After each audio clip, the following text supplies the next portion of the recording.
Hey everyone, it's Noah and welcome back to the Sellify YouTube channel. In this video, we're going to be going over the best beginner sourcing strategy when selling on Walmart.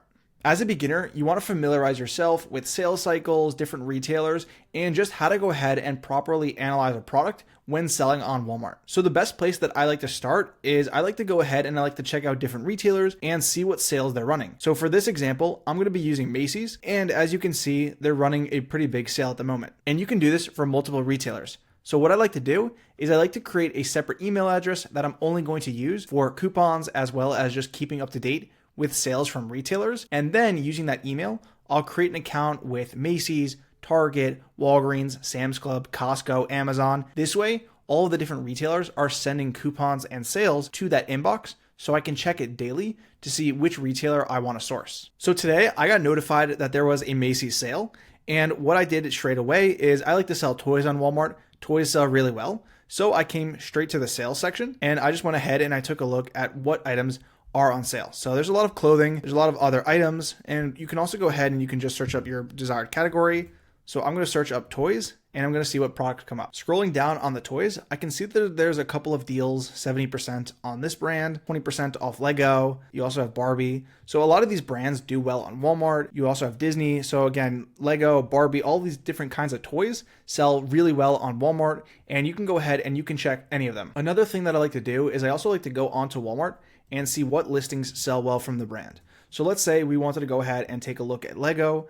I can click on here. Now it's only a 20% discount. So these products might not appear profitable right away, but if we take a look at some cashback, we can see that we can potentially get up to 15%.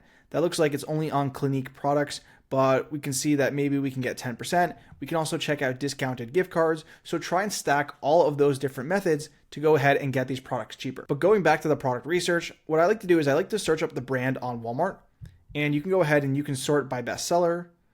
And then using the tool called Sellify, I can go ahead and I can open it and it will tell me which listings on this page are being sold by Walmart or a third-party seller. So scrolling all the way down, I found that there is this one right here that's being sold by a third-party seller, and it only has 3 reviews, but it was still listed up there when I sorted by bestseller. And what I'm going to do is I'm going to take a look at this and I can Google it to see if this set is retired. And I can also go ahead and I can search right here. So I see it says Legoland Lego exclusive. So that could actually be a red flag.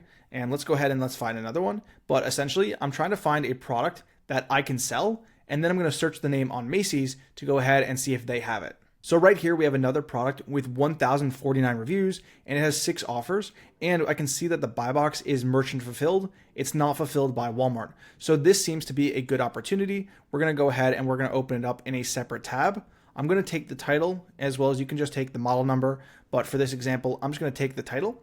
And then I'm going to go ahead and I'm going to search Macy's to see if they have it. So Macy's doesn't appear to have that one, but I do see some that are 25% off, as well as I see that it's not only 20% off. So again, you can also go ahead and just use that method to search on the Walmart side, as well as you can also go ahead and search on the retailer side. So I can sort by price, I can sort by biggest discount, and I'm again just trying to find a starting point to try and find those products. There are hundreds of thousands of products on Macy's. The goal here is to kind of put filters down and to focus on one brand that we know sells well, just have a touch point so that this way we're not spending as much time aimlessly looking at products that don't have the potential to be profitable. A couple of other products that I saw on Macy's that were on sale are these Sonic products. So I can go ahead and I can open up Sellify on the retailer, which is really handy and it speeds up product research like crazy. And then I can also go ahead and I can take the title and paste it. But a quicker method that you can use is you can go ahead and you can just highlight the title and then you can go ahead and left click and search on Sellify. So just left click, search Sellify Product Explorer, and then it's going to open. And within a few seconds, it's going to go ahead and search for that product. So then you just want to try and match it up. I see that these pretty much all look different. So I'm going to go ahead and this actually looks to be the same one. So let's open that up, view on Walmart, and you can actually go ahead and you can now open it up on the retailer. So let me just scroll back down and let's find it. And it was the yellow one. So right here, click on the title and you'll see right here, it pops up on Walmart. You can close this to just make it a little bit smaller. But here I have the rating, I have the estimated monthly sales, I have the offer count, Amazon data, the profit calculator, and all of the graphs that you're used to when searching on Walmart. And again, this is going to speed up your product research like crazy. So looking at the item, I can see it's $10.99 And I can also go ahead and I can get a gift card for roughly about 15% off of the product price. So I can do 11 times 0.85, which would give me a cost of $9.35, leaving me with a profit of $3.68 or above 30% ROI, which is my minimum. But that doesn't necessarily mean that this is a lead. The first thing that we like to see is profitability, as well as that the item sells. And all of that workflow is intuitive for Sellify. So right here, I have the estimated monthly sales, and I can see that they're estimating that it sells roughly 270 times per month. I can also see the rating and the offer count. So right here, I see a red flag. I see that this has 37 offers, and to me that's a red flag because if it has too many offers, then that can't support the volume and I'm going to be left holding this product or tanking the price. So all three of these metrics, as well as the Amazon data, is right there at the top so that you can get a clear picture and just make a quick decision if you want to dive in deeper. I did want to dive in deeper to see if my margins were able to allow me to compete with all 37 sellers. So looking at this, my margins are actually pretty slim. I would have roughly a 40% ROI, and that doesn't give me a lot of wiggle room if I needed to go ahead and compete on a price war with other sellers. Scrolling down, I can see that the item was at $14.97 for the lowest price, and that was probably being sold by Walmart. And then it looks like it was sold by third-party sellers. So for $32, $37, that's a great price, but it slowly eroded and then it was at $25. And recently it's just hit $14.97 or even $20 currently what it's at.